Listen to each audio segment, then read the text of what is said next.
dari absen 26.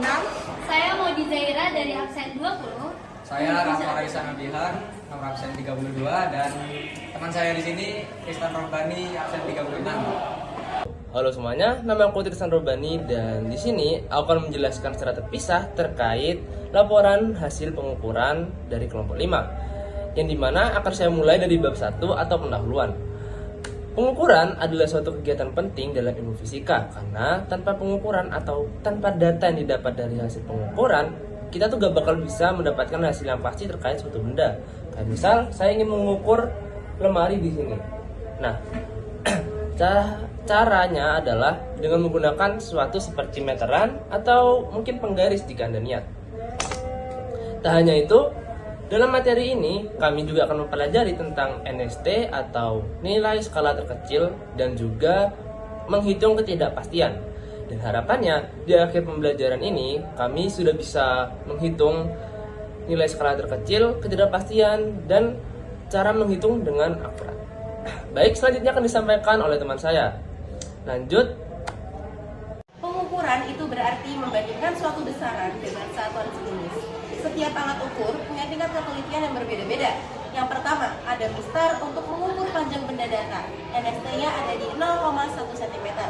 Yang kedua, ada jangka sorok untuk mengukur diameter luar, dalam, dan kedalaman. NST-nya ada di 0,01 cm. Yang ketiga, ada mikrometer sekrup untuk benda kecil seperti kawat atau pelat tipis.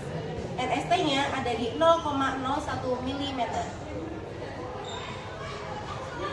Selanjutnya ada neraca Ohaus, 3 lengan dan juga digital untuk mengukur massa benda. Kesalahan bisa muncul karena faktor alat seperti titik nol, kesalahan pengamat atau paralaks, dan kondisi lingkungan. Semakin kecil NST, semakin tinggi juga ketelitiannya.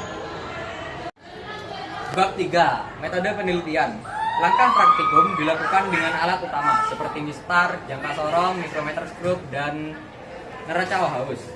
Setiap alat digunakan sesuai prosedur. Benda diukur sejajar dengan skala dan mata pengamat agar tidak terjadi kesalahan paralaks. Hasil pengukuran dicatat lalu dihitung ketidakpastiannya. Selain itu, dilakukan juga pengukuran berulang untuk meningkatkan ketepatan hasil. Rumus-rumus yang digunakan meliputi rumus nilai hasil ukur, ralat tunggal, dan ralat berulang untuk menentukan keseksamaan dan kesalahan relatif.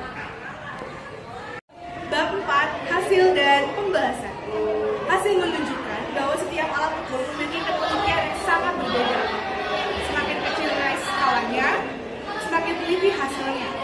Pengukuran berulang menghasilkan data yang lebih konsisten dan dapat dipercaya dibandingkan pengukuran tunggal.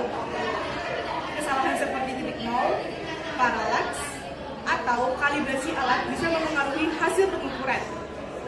Secara keseluruhan, hasil praktikum sesuai dengan teori karena nilai kesalahan masih dalam batas ketidakpastian yang sangat amat wajar. Bab 5, penutup. Kesimpulannya adalah pengukuran tunggal dan berulang membantu memperoleh hasil yang akurat dan tepat. Setiap alat ukur memiliki tingkat ketelitian berbeda tergantung pada nilai skala terkecilnya. Ketidakpastian pengukuran selalu ada, tapi bisa diminimalkan dengan kalibrasi alat, posisi mata yang sejajar, dan pengukuran berulang. Saran, sebelum melakukan praktikum, pastikan alat ukur dalam kondisi baik dan sudah dikalibrasi. Baca skala dengan benar, hindari kesalahan paralaks, dan lakukan pengulangan agar hasil lebih presisi. Sekian dari kami. Wassalamualaikum warahmatullahi wabarakatuh.